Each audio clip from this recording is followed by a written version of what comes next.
Good morning class. Let's start learning ई.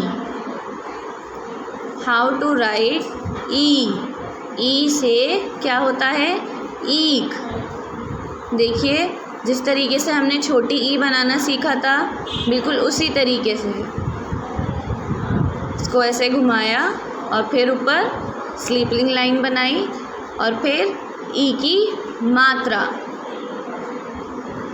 फिर से देखिए, एक बार और ट्राई करके देखते हैं. ये लाइन ली हमने स्टैंडिंग और जैसे एस बनता है उस तरीके से हमने इसे बनाया. स्लीपिंग लाइन ली और फिर इसकी मात्रा लगा दी. क्या बन गया ये? ई. तो क्लास आज आपको अपनी नोटबुक में क्या बनाना है? ई. ई से ईक. बहुत ही अच्छे से क्लीन हैंड राइटिंग में आपको ये नोट डाउन करना है. Thank you.